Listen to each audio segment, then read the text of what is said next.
नमस्कार, मैं हूं दीपक चौरसिया। टुनाइट विद दीपक चौरसिया में आपका स्वागत है। इंद्राणी मुखर्जी अपनी बेटी शीना के मर्डर के आरोप में पुलिस कस्टडी में है। इंद्राणी के खिलाफ अपने बेटे मिखाइल की हत्या की कोशिश की एफआईआर भी जुड़ गई है। तो क्या शीना के बाद मिखाइल को भी अपनी ही मां के हाथों मरना था? इंद्राणी और किस किस को निपटाने वाली थी? आज इन्हीं सवालों पर होगी बड़ी बहस। लेकिन जब अपनी ही बेटी शीना बोरा की हत्या के आरोप में गिरफ्तार हुई, तब उसके खिलाफ पहला बयान उसी के बेटे और शीना के भाई मिखाइल ने दिया। मिखाइल ने ही राज खोला कि शीना इंद्राणी की बेटी थी और शीना के साथ साथ उसकी जान भी खतरे में थी। तब लग रहा था कि मिखाइल शायद अपनी मां से खुन्नस निकाल रहा है। लेकिन अब मुंबई पुलिस को ऐसे सबूत मिले हैं जिनसे साफ है कि शीना के बाद मिखाइल को भी मरना था। मिखाइल को मारने के बाद उसकी लाश ठिकाने के लिए इंद्राणी ने सूटकेस भी खरीद लिया था, जिसे पुलिस ने बरामद कर लिया। कहा जा रहा है कि मिखाइल और शीना को मारकर इंद्राणी अपना और अपनी बेटी विधि का भविष्य सुरक्षित करना चाहती थी। अब इस सवाल पर बड़ी बहस चल रही है कि आखिर और किस किस को निपटाने वाली थी इंद्राणी।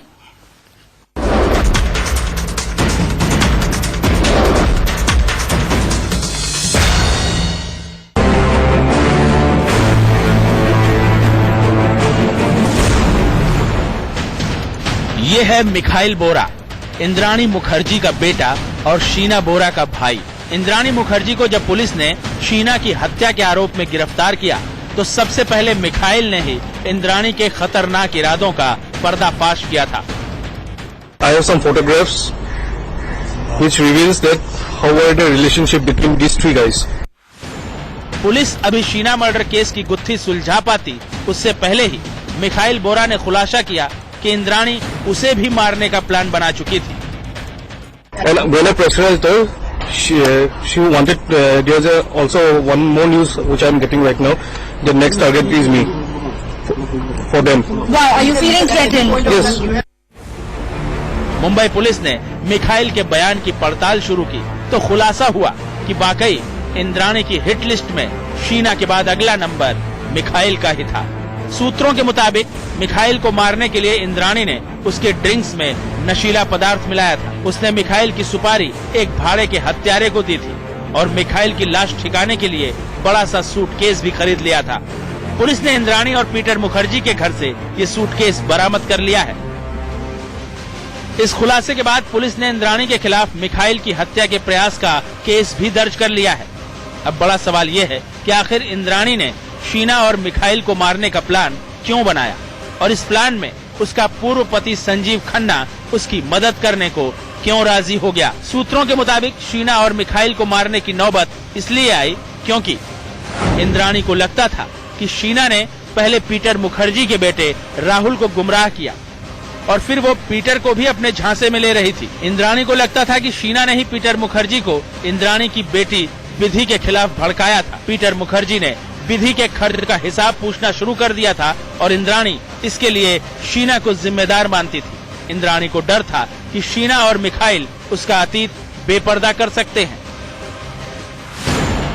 माना जा रहा है कि इंद्राणी को डर था कि शीना और मिखाइल उसकी प्रॉपर्टी में हिस्सा मांग सकते हैं, जबकि वो सिर्फ विधि को ही अपनी संतान मानती थी। विधि का भविष्य बचाने के नाम पर उसने संजीव खन्ना को अपना साथ देने के लिए राजी किया, क्योंकि विधि संजीव खन्ना की भी बेटी थी। अगर वाकई शीना की हत्या और मिखाइल को मारने की साजिश के पीछे यही वजह थी, तो बड़ा सवाल ये भी है कि आखिर और किस किस को निपटाने वाली थी इंद्राणी। ये सवाल इसलिए क्योंकि इंद्राणी और पीटर मुखर्जी के वारिसों में विधि के अलावा पीटर मुखर्जी की पहली पत्नी से पैदा हुए 2 बेटे भी शामिल थे। कानूनी तौर पर इंद्राणी और पीटर मुखर्जी की प्रॉपर्टी में शीना और मिखाइल को कोई हिस्सा नहीं मिलने वाला था, क्योंकि इन दोनों को तो इंद्राणी ने पहले ही अपने माता पिता यूके बोरा और दुर्गा रानी बोरा को कानूनी तौर पर गोद दे दिया था। शीना मर्डर केस में इन्हीं अनसुलझे सवालों का जवाब तलाशने के लिए पुलिस ने इंद्राणी, संजीव खन्ना और ड्राइवर श्याम राय को 5 दिनों के लिए और रिमांड पर लिया है। तीनों से पूछताछ करके पुलिस अब ये पता लगाने में जुटी है कि आखिर शीना को मारने की असली वजह क्या थी। शीना के बाद मिखाइल को क्यों मारना चाहती थी इंद्राणी, और क्या इंद्राणी की हिट लिस्ट में शीना और मिखाइल के अलावा भी किसी का नाम शामिल था। मुंबई में राजेश कुमार के साथ ब्यूरो रिपोर्ट, इंडिया न्यूज।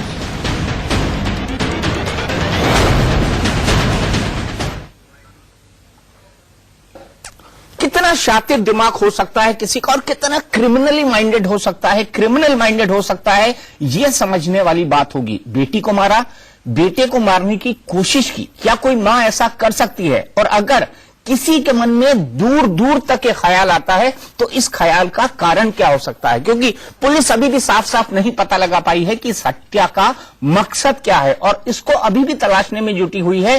क्योंकि विधि तो पीटर मुखर्जी की अडॉप्टेड डॉटर थी, अगर उसकी संपत्ति को सुरक्षित रखने के लिए यह सब किया गया तो शीना और मिखाइल को तो वैसे ही संपत्ति में कोई हक नहीं मिलना था, क्योंकि इंद्राणी उनको पहले ही अपने मां बाप की संतान बता चुकी थी, भाई बहन बता चुकी थी, कानूनी तौर पर यह अंकित है दस्तावेजों के अंदर। तो आखिरकार इस पूरे के पूरे शीना कांड की, शीना हत्याकांड का रहस्य क्या है? किस तरह की मानसिक अवस्था थी इंद्राणी की? इन तमाम पहलुओं से हम पर्दा उठाने की कोशिश करेंगे। हमारे साथ वरिष्ठ पत्रकार अरूप घोष मौजूद हैं, अविरुक सेन, ये दोनों इंद्राणी मुखर्जी और पीटर मुखर्जी के साथ काम कर चुके हैं। आभा सिंह सीनियर एडवोकेट हमारे साथ मौजूद हैं, के गौतम साहब रिटायर्ड यूपी पुलिस ऑफिसर वो मौजूद हैं, और डॉक्टर कपिल कक्कड़ जो कि एक साइकोलॉजिस्ट हैं वो भी हमारे साथ मौजूद होंगे। डॉक्टर कपिल, आपने शायद ना तो ऐसा केस देखा होगा ना सुना होगा। ये देखिए, अगर आप इसका थोड़ा बैकग्राउंड देखिए, बिहेवियर जो पर्सनालिटी इस तरह की आती है ये एकदम नहीं आती है। ये बचपन से she had a troubled childhood, जहां पे इनके फादर इनको छोड़ गए, फिर इनके अंकल के साथ था, फिर मॉलेस्टेशन इनके साथ हुआ, और मदर ने इनकी कभी भी डिफेंड इनको नहीं किया। जब मदर ने कभी नहीं डिफेंड करा तो सबसे पहले इनका एक इमोशनल डिवोर्स लोगों के साथ हो चुका था। देखिए 11 से 14 साल की उम्र होती है जहां पे कॉग्निटिव डेवलपमेंट होती है, वहां पे एक बच्चा देखता है कि मैंने जिंदगी को कैसे देखना है। जब उसको लगता है कि उसको मिसट्रीट किया जा रहा है और वो उसको कंटिन्यूअली उसके सपोर्ट में कोई नहीं है, तो वो एक लफ्ज कहता है अपने आप को, I am okay you are not okay. इसका मतलब है मैं तो ठीक हूं पर कोई और ठीक मेरे आसपास नहीं है, किसी को मैं भरोसा नहीं कर सकता। तो इसी का एक रिजल्ट मैनिफेस्टेशन ये हुआ कि 14, 15, 16 जो भी उम्र थी ये घर से निकल आई।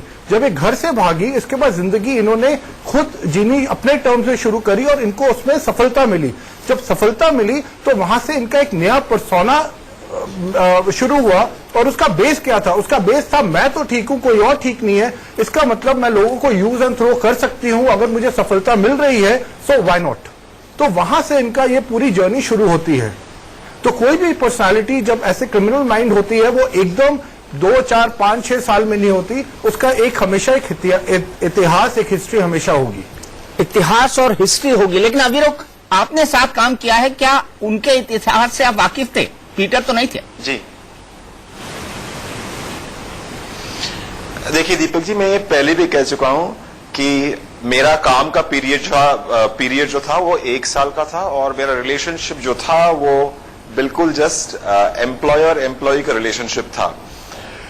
और उसके बारे में मैं लिख चुका भी हूं, काफी लंबा सा आर्टिकल भी लिख चुका हूं इस मामले पे, जब उस पीरियड के मामले पे।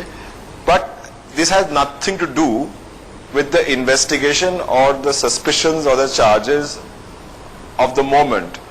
तो इसका जो मेरे दिमाग में as a journalist, मतलब just for journalism, I think we should separate these two issues. Evidence एक चीज होता है और character और conduct कोई और चीज होता है।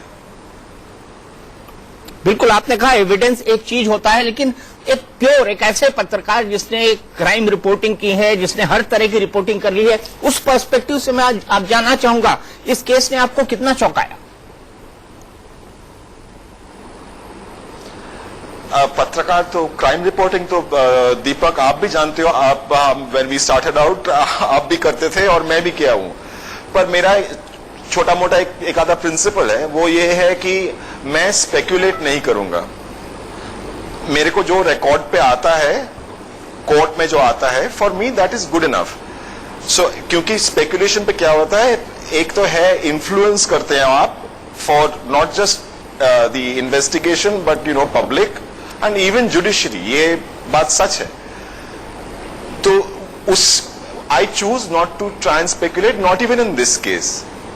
चलिए, आप स्पेकुलेट नहीं करना चाहते हैं, लेकिन हम स्पेसिफिक पॉइंट पर आएंगे। और यहां पर मैं जानना चाहूंगा, मोटिव अभी तक समझ नहीं आ रहा है। आप कुछ एक पत्रकार के तौर पर आप विश्लेषण कर सकते हैं इसका, क्योंकि हम सबका काम ही यही रहा है। दीपक, मोटिव जो समझ में आता है अगर उन्होंने किया है, सबसे पहले तो अभिरूप बिल्कुल सही कह रहे हैं कि इसमें जितने प्रोसेसेस हैं लॉ के, पुलिस प्रोसेसेस, वो होने चाहिए कंप्लीट। और दूसरी बात है कि जब तक राइट नहीं हो ऑफिशियली तो वो आरोपी हैं। आगे अगर आते हैं तो मेरे हिसाब से मैं जो करीबी से जाता था और को जानता था, अब मैं जो देखता हूँ उन्हीं पे तो ये कहानी ऐसी लेडी की जहाँ एक से काफी वो कर रही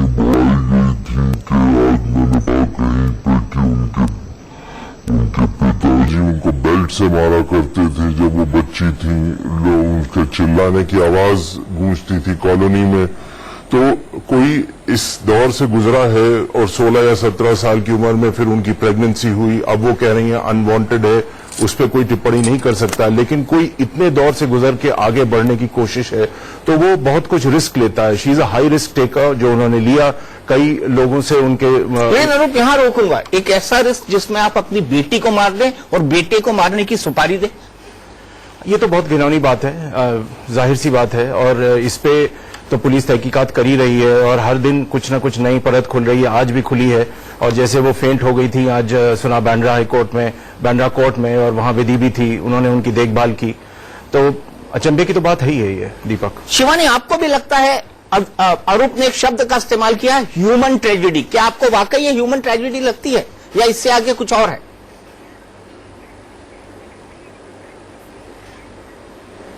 अगर कोई भी बात हो और उसमें कुछ गलत परिणाम हो, वो ह्यूमन ट्रेजेडी ही होती है।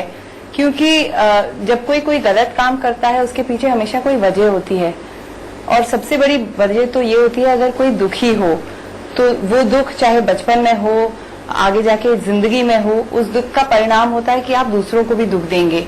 इसलिए बहुत ही अनिवार्य है कि हमारे समाज में हमें लोगों को इस दृष्टिकोण से देखना चाहिए कि कोई दुखी ना हो, किसी के पास कमी ना हो किसी चीज की। अगर आप किसी की सहायता कर सकते हैं तो जरूर करें, क्योंकि इस दुख की जड़ इतनी गहरी होती है कि इसका परिणाम बहुत ही दर्दनाक हो सकता है। अब जैसे इंद्राणी के बारे में कहा जा रहा है कि उनके पहले के दिन अच्छे नहीं थे, तो जरा सोचिए कितने सारे बच्चे हैं जिन पे अत्याचार हो रहा है। और जहां तक कि इस कहानी का परिणाम, अब तक का परिणाम लोग कहते हैं क्या हो रहा है और क्या हुआ था और उसकी वजह क्या थी, इस सबको देखा जाए तो ये कोई ऐसी बात नहीं है कि कभी ना हुई हो।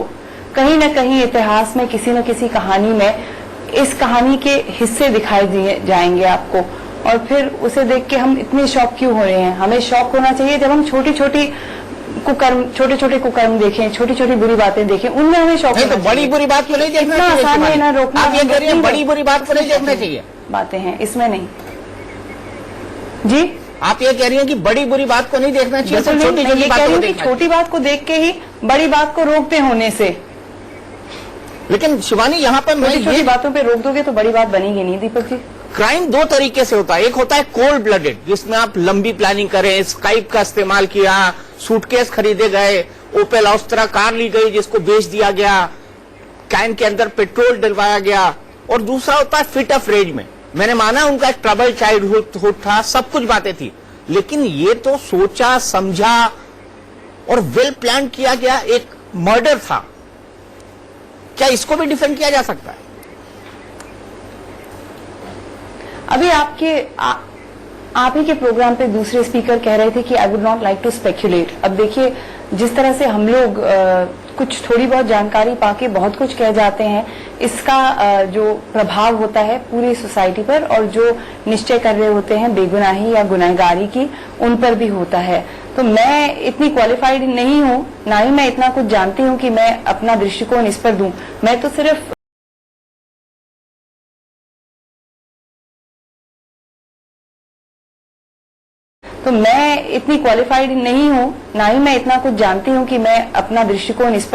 मैं तो सिर्फ समाज पर अपना दृष्टिकोण दे सकती हूँ, और किस तरह से हम लोग सुख, सद्भावना और अच्छे कर्म को आगे दर्शाएं, इसी के बारे में बात कर सकती हूँ। मैं इसी का प्रतीक बनना चाहती हूँ। मैं लोगों की बुरी बुरी बातों पर करके इस तरह का प्रतीक नहीं बनना चाहती। ठीक है शिवानी, आपका पॉइंट लिया, लेकिन यहाँ पर आभा सिंह जी, आपको जोड़ना चाहूंगा। कई लोग ये कह रहे हैं, सोशल मीडिया पर भी है, बाकी जगहों पर भी है, ये सवाल भी उठाए जा रहे हैं कि पीटर मुखर्जी से अभी तक लंबी पूछताछ क्यों नहीं हुई? आप आपराधिक मामलों में उनकी जटिलता को बहुत अच्छी तरह समझती हैं, क्या एक फिट केस है कि उनसे भी लंबी पूछताछ हो पुलिस की तरफ से? बिल्कुल बहुत जरूरी है, क्योंकि अभी तक ड्राइवर के स्टेटमेंट पे एविडेंस मिला है जो कि एविडेंस एक्ट के तहत बहुत ही रेलेवेंट है।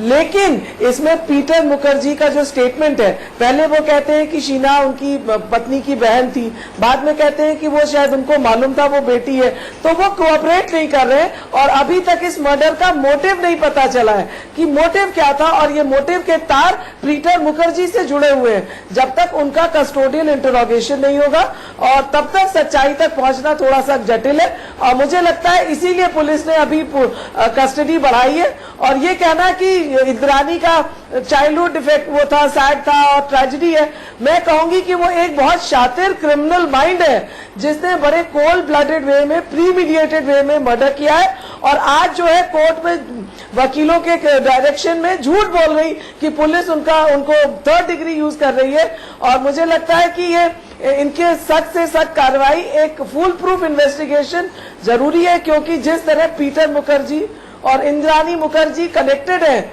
मीडिया से भी, कॉर्पोरेट से भी, तो ये जब केस ट्रायल पे आएगा तो पूरी कोशिश होगी कि इनको बचाया जा सके।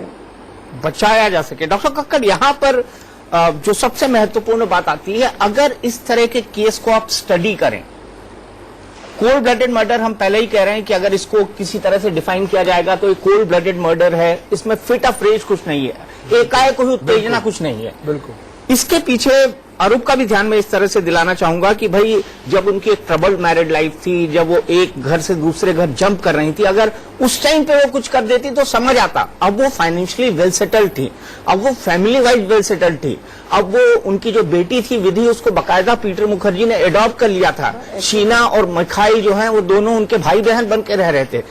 इस हालात में मर्डर, डॉक्टर कक्कड़, इसको किस तरह से परिभाषित? आबा जी ने भी कहा कि ये कोल्ड ब्लडेड ऐसा है, पर जैसे मैं शुरू से कह रहा हूँ, ये पर्सनालिटी का एक रेंज जो है ये ऐसे नहीं आया।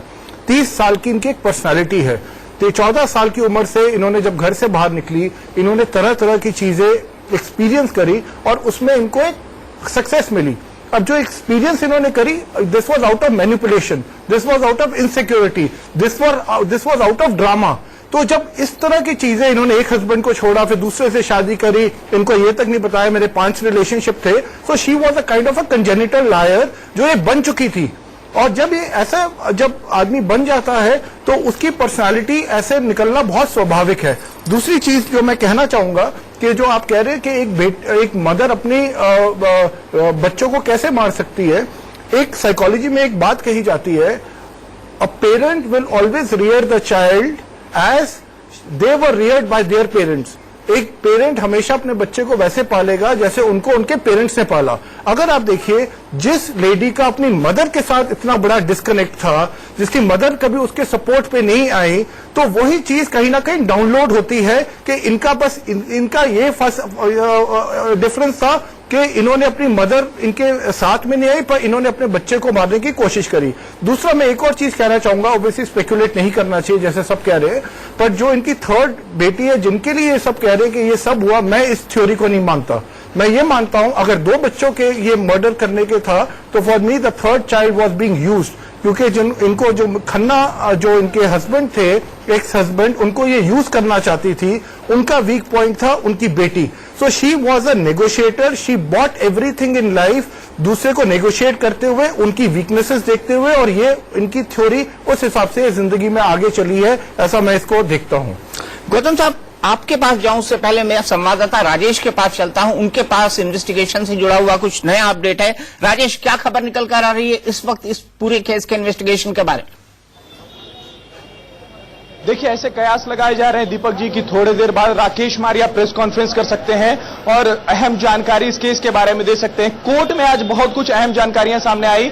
कोर्ट में पुलिस ने बताया कि उन्होंने शीना के शव का अवशेष उन्हें मिल गया है, साथ ही शीना का पासपोर्ट उन्हें मिला है, जो इंद्रानी के झूठ को सामने लाता है। इंद्रानी ने बार बार कहा था शुरुआत में कि शीना जो है अमेरिका गई है, लेकिन पासपोर्ट जैसे ही हाथ में आया, पुलिस ने इंद्रानी का सबसे बड़ा झूठ सामने आया है।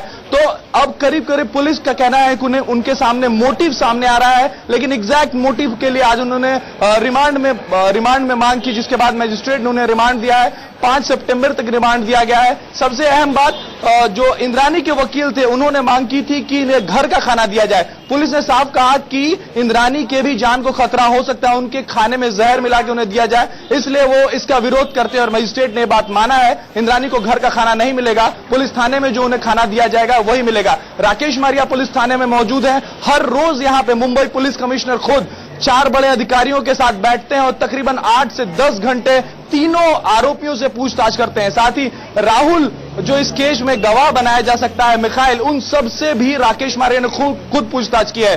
बहुत इससे साफ जाहिर होता है कि केस की अहमियत क्या है। बड़े लोग हैं, बड़ा नाम है, इसलिए मुंबई पुलिस कमिश्नर खुद इस केस में केस का जो जांच है उन्होंने अपने हाथ में ले रखा है। दीपक जी। बिल्कुल राजेश, आप बने रहिए हमारे साथ, लगातार हम आपसे अपडेट लेते रहेंगे। और ये भी हमें बताइएगा कि राकेश मारिया अपनी प्रेस कॉन्फ्रेंस अगर कर रहे हैं, अगर उसका कंफर्मेशन मिले तो जरूर बताइए, क्योंकि हम उसको लगातार लाइव दिखाएंगे, क्योंकि शायद वो पहली बार खुलकर हत्या का मकसद क्या है, मोटिव क्या है, इसका खुलासा कर पाए। गौतम साहब, सबसे अहम सवाल यहां पर यही खड़ा होता है कि इसका मोटिव क्या होगा। देखिए, मोटिव तो मेरे हिसाब से पूरी तरह स्पष्ट है और शायद मुझे लगता है कि यही मोटिव सामने आएगा। ये लेडी बचपन से, जैसा कहा जा रहा है, बिल्कुल ठीक है, उसने बड़ी तकलीफें उठाई, ये भी ठीक है। तकलीफ के बाद 2 तरह से आदमी सोचता है कि जो मेरे साथ हुआ वो मैं किसी के साथ नहीं करूं, और दूसरा ये सोचता है कि जो मेरे साथ हुआ उससे ज्यादा मैं करूं। तो ये दूसरी लाइन पर चल पड़ी और उसके बाद सारे इमोशंस, सारे रिश्ते इनके लिए गौण हो गए, द्वितीय हो गए। ये सबसे पहले जब बच्चे दोनों हुए, दोनों बच्चों को माँ बाप को सौंप दिया, कोई संवेदनशीलता नहीं थी, और उसके बाद इनके लिए कोई रिश्ता नहीं रह गया था, सिर्फ पैसा और सिर्फ रिश्ते। जो शादी कर रही थी वो भी इसलिए कर रही थी एक से एक बेहतर आदमी से करें, जिससे वहां इनको सुविधाएं और पैसा मिले।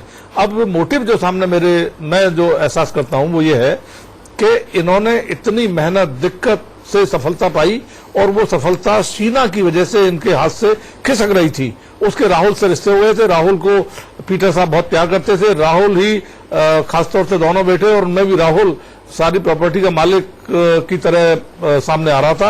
और दूसरा बेटा भी था उनका। हाँ, और राहुल के अलावा भी एक बेटा है, जो एक बेटा था, लेकिन राहुल उनमें भी ज्यादा उसको ये था कि वो राहुल शायद दोनों भाई मालिक होंगे, लेकिन शीना को और मिखाइल को करीब आने के बाद पीटर के साथ वो नहीं देखना चाहते थे, और पीटर उन पर बहुत भरोसा करने लगा था शीना पर। और ये भी संभावना सामने आ रही है कि शायद पीटर को भी ये अपने जाल में फंसाने की उम्मीद थी शीना के द्वारा। शीना भी लगभग उन्हीं पद चिन्ह पर चल रही थी, और नतीजा ये होता कि इनकी सारा महल ढह जाता और ये फिर सड़क पर आ जाती अगर ये लोग सब सामने आ जाते। ठीक है, ये एक मोटिव हो सकता है इसका। मैं आपके पास फिर से आऊंगा। बड़ा सवाल यहां पर अभी भी बना हुआ है। अविरुद्ध से बात करेंगे, अरूप से बात करेंगे, और जानने की ये कोशिश करेंगे कि आखिर इंद्राणी के दिमाग में ये जो मर्डर प्लानिंग हुई, ये कितने वक्त से चल रही थी, क्योंकि इस पर भी हम राजेश से बात करेंगे, क्योंकि इस पर भी आज काफी हद तक खुलासा हुआ है कि कितने वक्त से इसको प्लान किया जा रहा था, क्योंकि एक नहीं 2 मर्डर प्लान किए गए थे, एक हुआ और दूसरा नहीं हो पाया। और कितने लोगों को मारना चाहती थी और कितने लोग उनके हिट लिस्ट में थे। तो हम बात कर रहे हैं इंद्राणी और किस किस को निपटाने वाली थी, क्योंकि शीना का कत्ल हो गया था। शीना का कत्ल की आरोपी है इंद्राणी, उन पर एक गंभीर आरोप लगे हैं कि उन्होंने अपनी बेटी का कत्ल किया है। साथ ही साथ मिखाइल के कत्ल की भी प्लानिंग उन्होंने की थी, और उसका कॉन्ट्रैक्ट किलर भी गिरफ्तार हो चुका है। आज कोर्ट में क्या क्या कहा गया, हम एक नजर इस पे डाल लेते हैं। शीना को जब रिमांड पर लेना था, उस वक्त इंद्राणी से शीना का मोबाइल फोन और ज्वेलरी बरामद करना है। पुलिस को यह पता लगाना है मर्डर प्लान स्काइप पर बातचीत से बना, बातचीत का पता। आज कोर्ट में क्या क्या कहा गया, हम एक नजर इस पे डाल लेते हैं। शीना को जब रिमांड पर लेना था, उस वक्त इंद्राणी से शीना का मोबाइल फोन और ज्वेलरी बरामद करना है। पुलिस को यह पता लगाना है मर्डर प्लान स्काइप पर बातचीत से बना, बातचीत का पता लगाना है ये बातचीत किस किस के बीच में हुई। जाहिर है संजीव खन्ना और इंद्राणी के बीच जरूर हुई होगी। गुवाहाटी और कोलकाता में पूछताछ करनी है। पेड़ में ही शीना की बॉडी को क्यों फेंका गया, कोई और क्या शामिल था इसके अंदर, ये पता करना है। शीना के कत्ल का क्या मकसद था, अभी इस पर कयास ही लगाए जा रहे हैं, ये पता करना है। मोबाइल फोन और ज्वेलरी को बरामद करना है, ये भी एक बहुत महत्वपूर्ण कड़ी है। सीधे चलते हैं हम आभा सिंह जी के पास। आभा सिंह जी, आपको क्या लगता है कि अभी भी इस केस को फुल प्रूफ बनाने के लिए किन किन लूज एंड्स की जरूरत है? टाइट करने की? सबसे पहली चीज, संजीव खन्ना ऐसे क्या बात थी कि उनके कहने पे चले आए मर्डर करने? वैसे ही उनकी बेटी को पीटर मुखर्जी अडॉप्ट कर चुके थे तो कानूनन उसको इनहेरिटेंस मिलती, इसलिए ये डाइजेस्ट नहीं होता। दूसरी बात कि मिखाइल बोरा, अगर वो यहाँ मुंबई में उन पे अटैक होने की बात हो रही थी, उन्होंने आसाम में क्यों नहीं कंप्लेन कर दी मिसिंग की, शीना की? उन्होंने एफआईआर क्यों नहीं आसाम में लिखाई कि मेरी बहन नहीं मिल रही है? ये भी समझ में नहीं आता और इसको जरूरी है जोड़ना। साथ ही साथ शीना क्या पीटर मुखर्जी से बहुत क्लोज हो गई थी जिसकी वजह से इंद्राणी को इनसिक्योरिटी हो गई थी? क्या ये एक मोटिव तो नहीं था मर्डर का? इस पे जो है मुंबई पुलिस को काम करने की बहुत जरूरत है। साथ ही साथ राहुल जो थे, उनको अगर एफआईआर नहीं लिखी गई या मिसिंग कंप्लेंट की तो राहुल जो है उन्होंने देहरादून में क्यों नहीं कोशिश की? उन्होंने पुलिस कमिश्नर से मिलने की क्यों नहीं कोशिश की? हर किसी का कोई मकसद लग रहा है।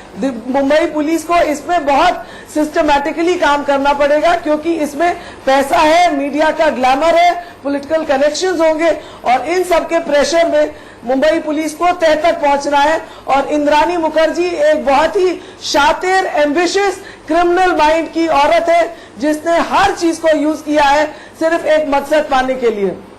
अभी को आपने कहा कि आपने एक बड़ा लंबा आर्टिकल लिखा था इस मुद्दे पर और आपका जो रिलेशनशिप था, एक प्रोफेशनल रिलेशनशिप अपनी मीडिया ऑर्गेनाइजेशन के साथ, उस पर, लेकिन आपसे ये समझना चाहूंगा मैं कि आपके इस प्रोफेशनल रिलेशनशिप के दौरान आपने क्या इंद्राणी के बिहेवियर में कोई ऑकवर्ड चेंजेस देखे थे, कोई एबनॉर्मल बिहेवियर देखा था? देखिए, मैंने जो देखा था या नहीं देखा था, the whole thing is out in that open magazine article. इस पे मैं सिर्फ एक ही चीज कहना चाहता हूं, मैं ये दोहराऊंगा आपके लिए कि presumption of innocence is the right of every individual. Firstly, उस टाइम के इवेंट्स जो थे, जो भी मैंने लिखा है, वो एक पहलू था इंद्राणी के लाइफ में। This is a totally different thing. The question of presumption of innocence, ये प्रिंसिपल जो है, ये सिर्फ कोर्ट्स का प्रिंसिपल नहीं है दीपक जी, आप भी ये जानते होंगे, ये सोसाइटी का भी एक प्रिंसिपल है। और इन द एंड, जैसे कुछ पैनलिस्ट आप स्पेकुलेट कर तो रहे हैं, इन द एंड आप अगर स्पेकुलेशन ऐसे करेंगे, it serves neither society nor the justice system well. I want to keep repeating that character, conduct, these issues are separate. And especially मेरा जो relationship था, वो 7-8 साल पुराना relationship था, for a year. अभी का जो situation है, उसका there absolutely nothing to do with it. It has, it came much later. It's only come out much later. आपकी किताब पे भी पूछूंगा क्योंकि आपने एक बड़ी अच्छी पुस्तक लिखी है आरुषि के बारे में, लेकिन उससे पहले अरूप के पास आना चाहूंगा। अरूप, ऐसे कहीं एग्जाम्पल्स आपने इंटरनेशनल लेवल पे देखे हैं इस तरह का क्राइम ऑफ पैशन हो? जी दीपक, कम से कम 2 ऐसे इंटरनेशनल केसेस हैं और वो बड़े जबरदस्त केसेस रहे हैं। एक तो हाल में हुआ था जो ऑस्कर पिस्टोरियस के साथ था, जिसे ब्लेड रनर कहते थे। उनके पैर नहीं थे, वो एम्प्यूटी थे और वो ब्लेड्स लगा के वो दौड़ते थे। उन्होंने अपनी गर्लफ्रेंड का खून किया, उन पे एलिगेशन लगा। उनकी गर्लफ्रेंड अंदर, रीवा स्टीनकैम्प जो एक बहुत खूबसूरत मॉडल थी, वो बाथरूम के अंदर छुप गई। ये गए, उन्होंने कई गोलियां चलाई, उनकी डेथ हो गई। उसके बाद उन्होंने ये कहा कि मुझ पे थ्रेट ये था, मैंने सोचा यहाँ पे कोई चोर घुस आया है, तो उन्होंने उनको जान से मार दिया। अब वो कोर्ट में रीवा स्टीनकैम्प और उनकी फैमिली ये प्रूव ही नहीं कर सकी that this was pre meditated murder, यानी कि क्या ऑस्कर ने जानबूझकर उसको मारा या नहीं मारा या क्या हुआ। वो उस बिना पे वो मर्डर रैप से वो बच गया। वो अभी जेल में है, लेकिन वो पूरा केस डाइल्यूट हो गया। एक और पुराना केस है जो हम लोग सभी जानते हैं, वो ओजे सिम्पसन का था, जिन पे ये एलिगेशन ये लगा था कि उनकी एक्स वाइफ, वो भी एक मॉडल थी, वेट्रेस थी, वो और एक और रोनाल्ड गुडमैन, ये दोनों वहां अपने घर पे मौजूद थे और बड़ी बुरी तरीके से उनको चाकू से मार डाला गया। पूरा यूएस ये कन्विंस्ड हो गया उस समय, पूरा टेलीवाइज था। ये पहला ऐसा टेलीवाइज्ड ट्रायल था ओजे सिम्पसन का जिसमें ये कहा गया कि ओजे सिम्पसन ने इन दोनों को मारा है। लेकिन ये और उनकी ओर से जो डिफेंडिंग लॉयर्स थे, 4 बेहतरीन लॉयर्स उन्होंने पेश कर दिए जो बचा गए ओजे सिम्पसन को ये कह के कि उन्होंने नहीं किया है। कई टेक्निकलिटीज उन्होंने निकाल ली और जो प्रोसिक्यूशन था वो साबित ही नहीं कर पाया कि ओजे सिम्पसन ने ये मर्डर किया है। तो मैं वापस इस केस पे बस सिर्फ इतना कहना चाहूंगा कि जब तक ये इंडाइटमेंट या कंप्लीट नहीं हो जाती है, आप चाहे जितना भी अटकलें लगा लें, चाहे जितनी भी बातें निकलें, वो सिर्फ बातें ही रहेंगी। और अल्टीमेटली अभी भी जहां तक हम लोगों को पता चला है कि उन्होंने, इंद्राणी ने कोई फाइनल कन्फेशन नहीं किया है, और अगर करती भी हैं उसका आगे क्या होगा, कौन से लॉयर्स उनको डिफेंड करेंगे, वो देखना पड़ेगा। अरूप, आपने जो बात कही उसमें सबसे महत्वपूर्ण और चौंकाने वाली खबर आज जो आई है कि पीटर मुखर्जी ने अपनी लीगल टीम को पूरा पीछे हटा दिया है और ये कहा कि मेरी लीगल टीम अब से इंद्राणी की कोई मदद नहीं करेगी। ये बड़ी ऑब्वियस रिपोर्ट्स आज आई हैं। पीटर के इस कदम को आप कैसे? जाहिर सी बात है कुछ आपसी मनमुटाव हुआ होगा, क्योंकि मैं पिछले मार्च में मिला था इन दोनों से, उनके घर पे मिला था, फिर हम लोग बाहर भी गए, लंच पे गए थे, और मुझे तो कोई बिल्कुल दिक्कत नहीं नजर आई इन कपल में।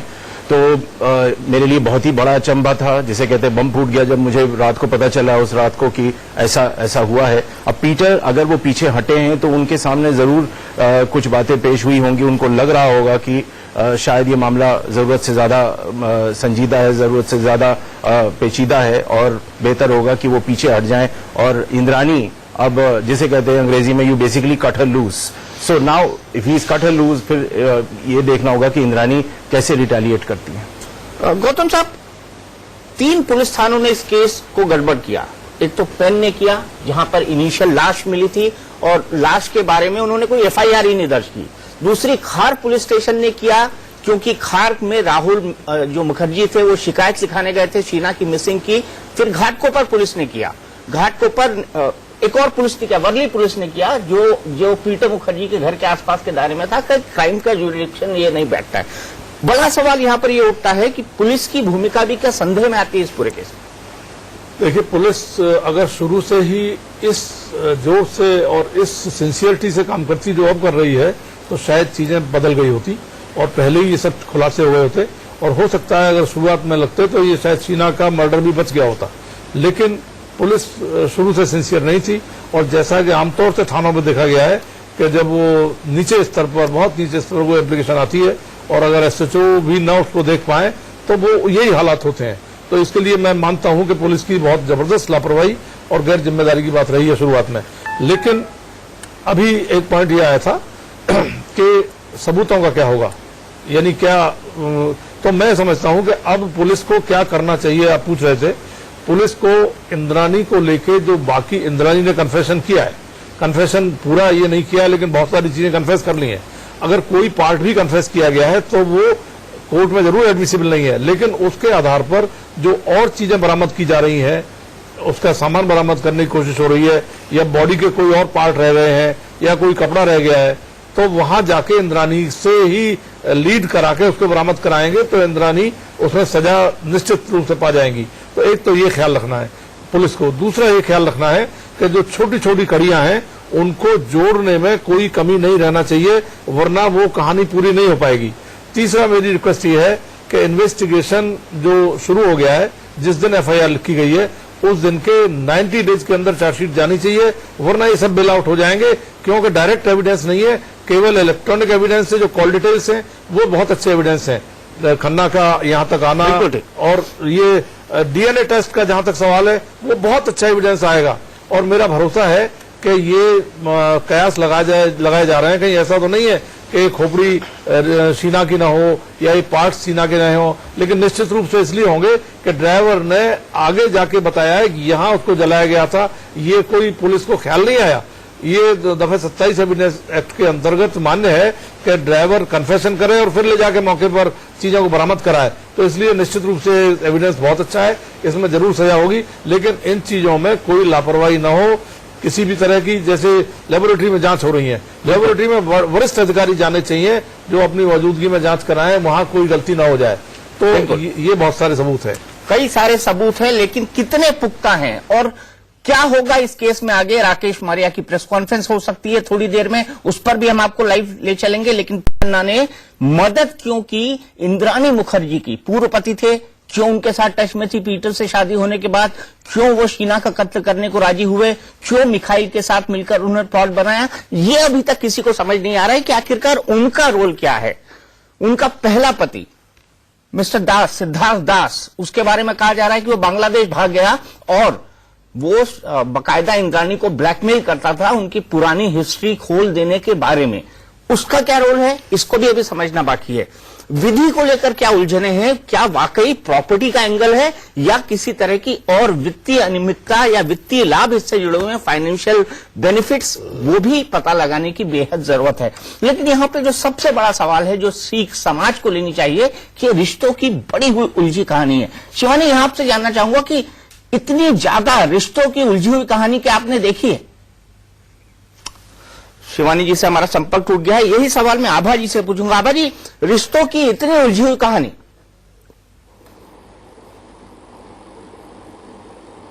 बिल्कुल एकदम हैरानी की रोंगटे खड़ा कर देने वाली ये स्टोरी है कि एक माँ कैसे अपनी बेटी को इस तरह से बेदर्दी से गला घोट के मार सकती है। क्या ये मुंबई का ग्लैमर वर्ल्ड है? ये मुंबई का पावर कॉन्शियस अपर सोसाइटी है जो जिसको कोई रिश्तों से मतलब नहीं है, वो सिर्फ सोसाइटी में अपनी पोजीशन और पैसे के पीछे चकाचौंध में पागल है। और ये इतना विभत्स क्राइम, बहुत जरूरी है कि इसमें डेथ पेनल्टी दी जाए, क्योंकि इस तरह से कोल्ड ब्लडेड प्रीमीडिएटेड मैनर में, और साथ ही साथ पुलिस को भी इन्फ्लुएंस किया गया है, क्योंकि ये हो नहीं सकता कि रायगढ़ पुलिस ने एफआईआर नहीं लिखी, एक्सीडेंटल डेथ रिपोर्ट नहीं लिखी, जरूर उनको पुलिस को पैसा दिया गया या उन पे प्रेशर हुआ। तो ये सब देखते हुए रिश्तों के साथ तो खिलवाड़ है, साथ ही साथ पुलिस के ऊपर भी उंगलियां उठाता है ये मर्डर। अविरुक, आपने आरुषि मर्डर केस के ट्रायल पर एक बहुत ही शानदार पुस्तक लिखी है। आपको क्या लगता है, कोई पैरेलल ड्रॉ करते हैं इन दोनों केसेस में? चर्चा ये भी होती है। हाँ, पैरेलल तो बिल्कुल ही ड्रॉ करता हूँ, बिल्कुल ड्रॉ करता हूँ पैरेलल दीपक जी। पहली बात तो ये है कि ये इन्वेस्टिगेशन जो अभी चल रहा है, दो तीन बातों का अभी जिक्र हुआ है पैनलिस्ट पे आपके। फर्स्ट थिंग इज, ये इन्वेस्टिगेशन कितना फेयर होगा या नहीं। ठीक है, मेरा कोई इसमें कोई राकेश मारिया जी का जो रिकॉर्ड है वो एक्सीलेंट रिकॉर्ड है, बॉम्बे पुलिस का they have an excellent record, no problem. But the issue is here, जैसे कि आरुषि के केस में मैंने देखा, अभी किसी ने कहा था कि digital evidence is very strong in this case, Gautam साहब ने कहा, वो भी वरिष्ठ पुलिस ऑफिसर है। Digital evidence is an interesting area, क्योंकि आरुषि केस में जैसे एक फेक ईमेल आईडी बनाया गया था, एक फर्जी ईमेल आईडी बनाया गया था सीबीआई की तरफ से, और ये प्रूवन फैक्ट है, ये मेरा किताब में इसका खुलासा है, ये कोर्ट पे रिकॉर्ड है। अभी आप अगर एक ट्रायल या इन्वेस्टिगेशन इस हिसाब से अगर करोगे, ये जो है it dilutes, not just dilutes, it कंटामिनेट्स, मेरे हिसाब से दूषित कर देता है पूरा प्रोसेस को। तो मेरा मैं यही चाहूंगा कि इस केस में ऐसा दूषण ना आए, and in fact it should be perceived as fair also. ये बड़ा इंपॉर्टेंट चीज है मेरे लिए। दूसरी बात जो आपके पैनलिस्ट, देखिए मैं उस पर मैं कॉन्डक्ट और कैरेक्टर पे मैंने ऑलरेडी कह दिया कि मैं उस पर स्पेकुलेट नहीं करना चाहता हूं। दूसरी बात यह है कि गौतम साहब ने ये भी कहा कि पुलिस इन्वेस्टिगेशन बॉच्ड अप है, ये पहले बॉच्ड अप है। देखिए आरुषि केस में भी आइडेंटिकल सिचुएशन हुआ था, ये गौतम साहब आपको और बेहतर बता पाएंगे क्योंकि वो वहां पे मौके पे थे और उन्होंने एक क्रूशियल रोल भी प्ले किया था, उसके बारे में वो ही बताएंगे आपको। पर वो जो इनिशियल इन्वेस्टिगेशन है वो बड़ा क्रिटिकल होता है for the fairness of the whole process. उस टाइम पे आप जो सबूत, जो एविडेंस में जो भी कलेक्ट कर रहे हो, जो भी स्टेटमेंट्स ले रहे हो, those are the things that matter in court in the end. So मेरे हिसाब से वो पीरियड जो है, the first period of discovery at least is very important. इस केस में भी उस केस में एक दूसरे तरह से बॉच हुआ, इस केस में 3 साल बाद फिर से रिवाइव हुआ, तो देयर इज अ डिफरेंस। एक थर्ड पैरेलल है दीपक जो मैं आपको बताना चाहता हूं, वो ये है मीडिया कवरेज का पैरेलल। इसमें जो है ये एक सोसाइटी, सेक्स, इस टाइप का एक स्टोरी बन गया है। आप चाहे मानोगे नहीं मानोगे मेरे को, but you know we are all involve in this story in some way और the other end we are putting it out in this way. मैं शायद कंजर्वेटिव आदमी हूं, शायद my way to do this would be slightly boring, पर मैं wait करता actually on the record क्या आता है इसके लिए, उसके हिसाब से मैं फिर प्रोसीड करता हूं। इसीलिए मेरे को 3-4 साल लग गया है किताब लिखने में आरुषि। बिल्कुल बिल्कुल। शिवानी, चलते चलते बहुत संक्षेप में आपसे जानना चाहूंगा कि आपने हाई सोसाइटी देखी है, ग्लैमर वर्ल्ड देखा है, टीवी से जुड़ी रही हैं आप, फिल्मों से जुड़ी रही हैं आप, क्या रिश्तों की इतनी उलझी कहानी आपने देखी है?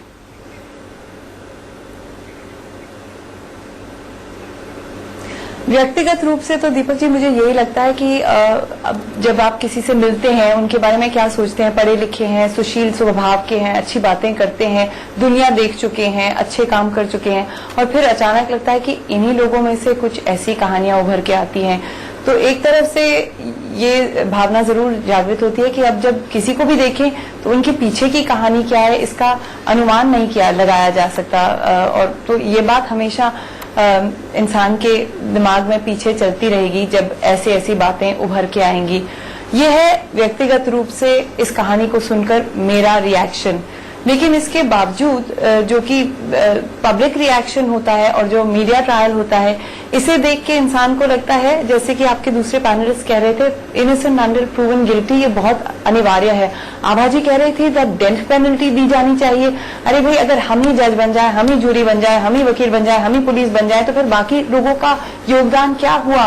फिर तो हर कोई इनोसेंट जना खतरे में है। तो डेथ पेनल्टी जैसे दर्दनाक बात का जिक्र करने से पहले ही इंसान को सोचना चाहिए इसकी कितनी खौफनाक रेपरकशंस हैं। बिल्कुल शिवानी, दुनिया बदल चुकी है, सोसाइटी बिल्कुल बिल्कुल इस पर भी बहस चल रही है, क्योंकि लॉ कमीशन की जो नई रिपोर्ट आई है उसमें यह कहा गया है कि डेथ पेनल्टी सिर्फ आतंकवाद और देश के खिलाफ विद्रोह करने वाले जो खासकर आतंकवादी घटनाएं होती हैं उससे जुड़े मामलों में ही दी जानी चाहिए, बाकी मामलों से डेथ पेनल्टी को हटा देना चाहिए। सवाल यहां पर यह उठता है कि अभी क्या क्या इस मर्डर मिस्ट्री में निकलना बाकी है, इस पर हमारी नजर लगातार बनी रहेगी।